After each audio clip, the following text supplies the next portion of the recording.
Hello friends, कैसे हैं आप सब लोग। एक बार फिर आपका ACS यूट्यूब चैनल में स्वागत है।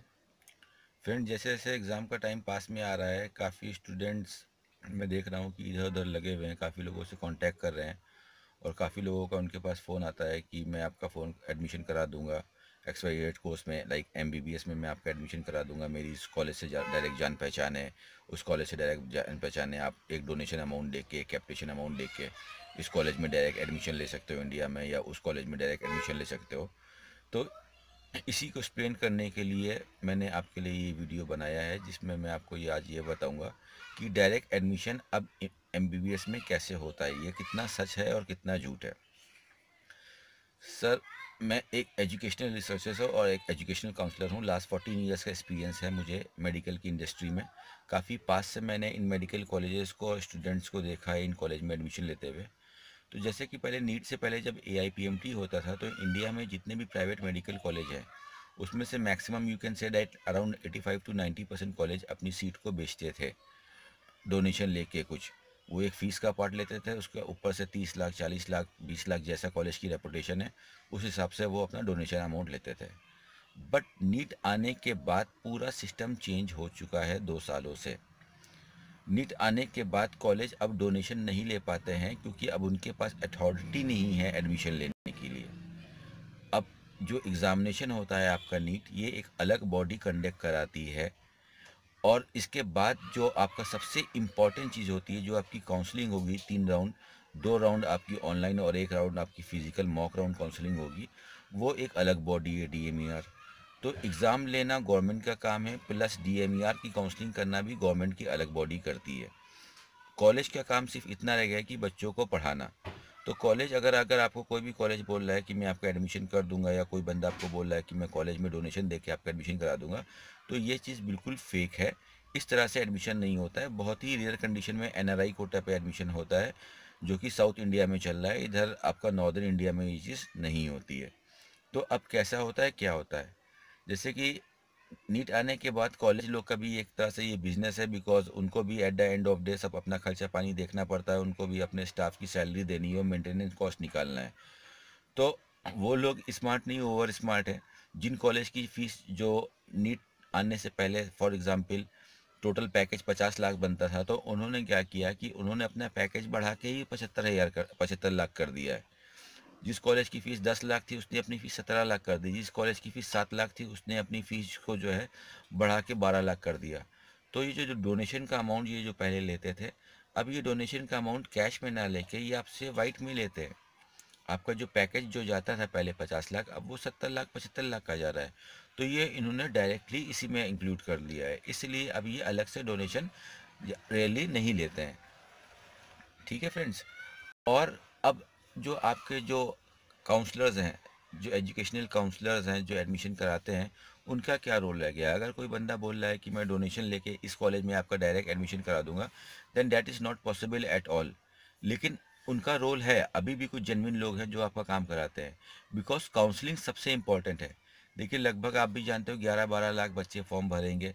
सीट बार बार मैं बोलता हूँ कि 5 से 6% को ही सीट मिलती है, बाकी 95% बच्चे, 94% बच्चों को इंडिया में सीट नहीं मिल पाती है।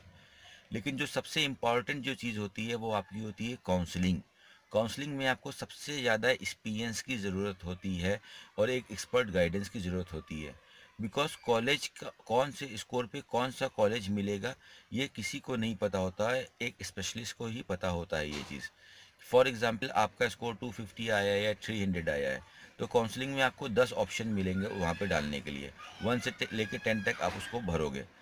तो कौन से नंबर को, कौन से कॉलेज को 1 पे रखना है, कौन से कॉलेज को 2 पे रखना है और कौन से कॉलेज को 3 पे रखना है, ये चीज़ होती है कि कॉलेज की रेपुटेशन क्या है, कॉलेज कितना पुराना है, सबसे इम्पोर्टेंट कॉलेज की फ़ीस क्या है, इसके हिसाब से होता है। तो अगर कोई बच्चा, आप एडमिशन के लिए देख रहे हो, आपको लग रहा है कि आपका स्कोर ज़्यादा नहीं आएगा, 500 के नीचे आएगा। देखिए, सपोज़ कर लीजिए कि आपका स्कोर 500 के नीचे आता है, तो आपको उन्हीं कॉलेज में एडमिशन होगा जिनकी फ़ीस जो है ज़्यादा है, जिनका पैकेज 70 लाख से 1 करोड़ के बीच में होता है। अगर 500 से ऊपर का स्कोर है, तो आपको कम फीस वाले कॉलेज में ऑटोमेटिक एडमिशन हो जाएगा, जिसमें 6-7 लाख रुपए की फ़ीस है। और गवर्नमेंट चाहिए तो आपको 550 प्लस का स्कोर लाना होगा। तो अगर आप 500 के नीचे आते हो, लाइक 400, 300, 200 का स्कोर आता है, तो आप मुझसे कांटेक्ट कर सकते हो। अगर आप दिल्ली के आसपास में हो तो मैं आपको कंसल्ट कर सकता हूँ। मैं किसी भी टाइप की डोनेशन या कैपिटेशन चार्जेस को प्रमोट नहीं करता हूँ। एक नॉर्मल सा हम लोग एक सर्विस चार्ज लेते हैं विद जीएसटी टैक्स, जो कि आपकी कोचिंग की फ़ीसों से भी काफ़ी कम रहता है। जिसमें मैं आपको बता सकता हूँ कि सर आप मुझे अगर बताते हो कि लाइक मेरा 250 का स्कोर आता है या 220 का स्कोर आता है, तो बिल्कुल आपको ईजिली से मिल जाएगा कॉलेज। लास्ट ईयर काफ़ी बच्चों के साथ हुआ, मैंने देखा कि जिनका स्कोर 300 या 350 के भी पास आया वो सीट नहीं ले पाया, और जिनका स्कोर 200 220 के पास आया उन्होंने स्मार्ट काउंसलिंग करते हुए सीट ले ली। तो काउंसलिंग बहुत ही इंपॉर्टेंट चीज़ है।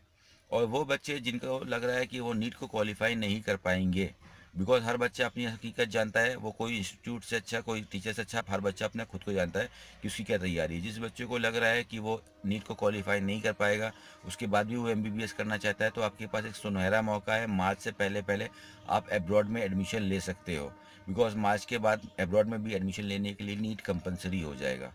एब्रॉड में एडमिशन लेने के लिए तो ऐसे आपको बहुत से लोग मिलेंगे, हर जगह पे हर आदमी एडमिशन कराता है, बट हम लोग बहुत ही एक स्पेशल चीज़ देखते हैं कि एब्रॉड में जाने के लिए सबसे पहले जो बच्चा देखता है कि यार उसको वापस आके एफएमजीई का एग्ज़ाम कंडक्ट कराना है, और उसमें बच्चा फेल हो जाता है। सबसे मेन चीज़ ये है। तो हम यहाँ पे ये गारंटी लेते हैं कि जिन बच्चों का हम एडमिशन कराते हैं उनको उसी कॉलेज में कराते हैं जहाँ पे इंग्लिश मीडियम प्रोग्राम होता है, और वो सारी फैसिलिटीज़ होती है जो इंडिया में होता है, और वो कोर्स एमसीआई और डब्ल्यूएचओ से अप्रूव होता है। प्लस इसके बाद जो हम इम्पोर्टेंट चीज़ करते हैं, जो बच्चा वहाँ पे बाहर जब पढ़ता रहता है 5 साल 6 साल, तो इसी साल उसी ड्यूरेशन में उनको वेबिनार के थ्रू, ऑनलाइन कोर्सेज के थ्रू हम उनको एफएमजीई की तैयारी तभी से करवाते हैं। उसके लिए हम उनको एक लैपटॉप भी देते हैं जिसके थ्रू हम उनकी पढ़ाई कराते हैं।